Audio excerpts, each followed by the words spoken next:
दोस्तों नमस्कार।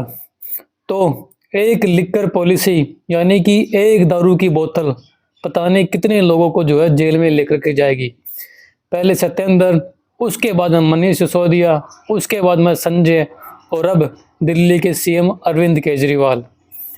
अब और जाने पता नहीं क्या क्या खुलासा निकलेंगे, लेकिन जो सबूत जो है इनके खिलाफ में मिले नहीं है और जो गुनाह है इनके खिलाफ में वो अभी प्रूव हुआ नहीं है, क्योंकि ईडी के द्वारा से ये साबित हुआ नहीं है कि क्या अभी तक ये एक स्कैम है या नहीं है, क्योंकि जो जजमेंट है सुप्रीम कोर्ट का वो अभी तक जो है आया नहीं है। लेकिन पता नहीं कब तक जो ये चलेगा और कब तक ये सब लोग जो है जेल में रहेंगे। बीते 3 दिन पहले अरविंद केजरीवाल को जो है रात में अरेस्ट कर लिया जाता है ईडी के द्वारा से, पूरी पुलिस फोर्स के द्वारा से, और अरविंद केजरीवाल को गिरफ्तार करके लेके जाया जाता है जेल में। क्यों गिरफ्तार किया जाता है? क्योंकि उनका भी जो नाम है मास्टर माइंड बताया जा रहा है इस केस में, जिसका नाम है लिकर पॉलिसी केस। अब कहा यह जा रहा है कि अरविंद केजरीवाल जो है अब जो है सीधे जो है जेल से ही दिल्ली की जो सीएम की पोस्ट है वहीं से ऑपरेट करेंगे, यानी कि सारी लीगल फॉर्मेलिटीज जो है जेल से ही जो है परफॉर्म करेंगे। जैसे ही अरविंद केजरीवाल को अरेस्ट कर लिया जाता है, तुरंत उसके अगले दिन जो है दिल्ली में जो है बहुत सारे प्रदर्शन जो है सामने आते हैं। गो बैक बीजेपी के नारे भी लगाए जाते हैं और नरेंद्र मोदी को अच्छा खासा जो है बोला जाता है उसमें। अब अब ऐसा माना जा रहा है कि अरविंद केजरीवाल को इसलिए गिरफ्तार किया गया क्योंकि अरविंद केजरीवाल जो है पंजाब में और दिल्ली में जो है बीजेपी को एक टफ कंपटीशन दे रहे थे, जिसके कारण से जो है बीजेपी ने जो है अरविंद केजरीवाल को अरेस्ट कराया, ऐसा कहा जा रहा है। लेकिन इसी के तौर पे जो है अब हम आपको बताते हैं लिकर पॉलिसी एक्चुअल में है क्या। सन 2022 में कोविड के बाद में ही जो है दिल्ली सरकार एक लिकर पॉलिसी के लेकर के आती है, जिसमें जो है 6% से बढ़ा के 12% का मुनाफा कर दिया जाता है और वही जो है लिकर प्राइवेट हाथों में जो है दे दिया जाता है। जैसे कि हमने उस टाइम पे देखा था, बड़े बड़े जो है ठेके खुले थे बियर के, दारू के, और अच्छे प्राइवेटाइजेशन किया गया था उनके, मतलब कि अच्छी ब्रांडिंग की गई थी। अब इसी को लेते हुए जो है दिल्ली के जो लेफ्टिनेंट गवर्नर है उन्होंने एक आरोप लगाया कि इसके चलते हुए जो है दिल्ली गवर्नमेंट को जो है काफी फायदा हुआ, और जो फायदा जो है डायरेक्टली और इनडायरेक्ट तरीके से जो उनके जो है मंत्रियों को मिला, और जो फायदा मिला उनके मंत्रियों को उन्होंने गोवा में और पंजाब में उस पैसे का जो है यूज किया, ऐसा जो है बताया गया है। हालांकि अगर मेरे बताने में कुछ गलती हुई हुई तो ये रिपोर्ट जो है आप इसको देखिएगा। क्योंकि अब अरविंद केजरीवाल जो है 28 तारीख तक जो है ईडी की हिरासत में है। अब 28 तारीख को मैं के पता चलेगा कि अब इस फर्दर केस में क्या होने वाला है।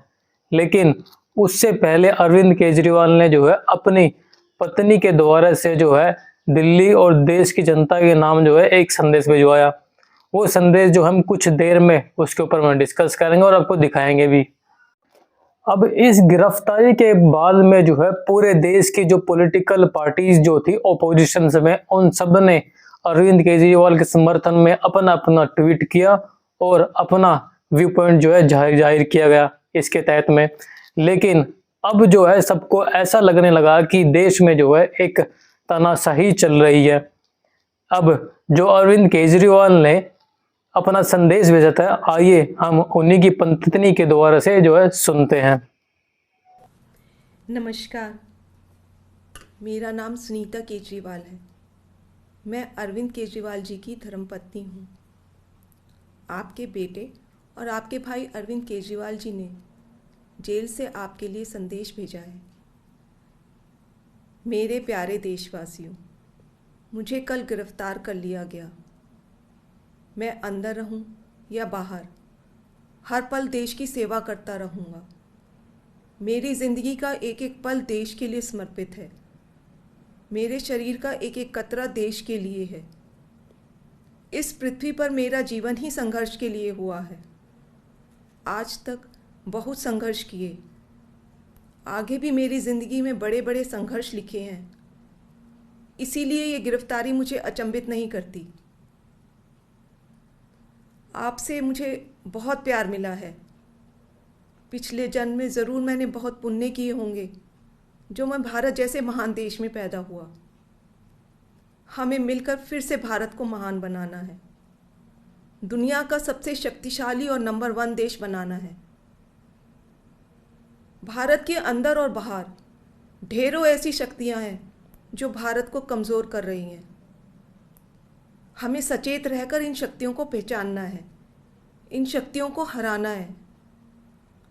और भारत में ही ढेरों ऐसे लोग हैं, ढेरों ताकतें हैं जो देशभक्त हैं, जो भारत को आगे बढ़ाना चाहती हैं। इन ताकतों के साथ जुड़ना है और इन्हें और मजबूत करना है। दिल्ली की मेरी माँ बहनें सोच रही होंगी, केजरीवाल तो अंदर चला गया, पता नहीं अब 1000 रुपया मिलेगा या नहीं। मेरी सभी माताओं और बहनों से अपील है, अपने भाई और अपने बेटे पर भरोसा रखो। ऐसी सलाखें नहीं जो आपके भाई और आपके बेटे को ज़्यादा दिन अंदर रख सके। मैं जल्द बाहर आऊँगा और अपना वादा पूरा करूँगा। क्या आज तक कभी ऐसा हुआ कि केजरीवाल ने कोई वादा किया और पूरा नहीं किया? आपका भाई, आपका बेटा लोहे का बना है, बहुत मजबूत है। बस एक विनती है, एक बार मंदिर ज़रूर जाना और भगवान से मेरे लिए आशीर्वाद मांगना। करोड़ों लोगों की दुआएं मेरे साथ है, यही मेरी ताकत है। आम आदमी पार्टी के सभी कार्यकर्ताओं से भी मेरी अपील है कि मेरे अंदर जाने से समाज सेवा और लोक सेवा का काम रुकना नहीं चाहिए। और हाँ, इस वजह से बीजेपी वालों से भी नफ़रत नहीं करनी। वे सब हमारे भाई बहन हैं। मैं जल्द लौट कर आऊँगा। आपका अपना अरविंद। जय हिंद।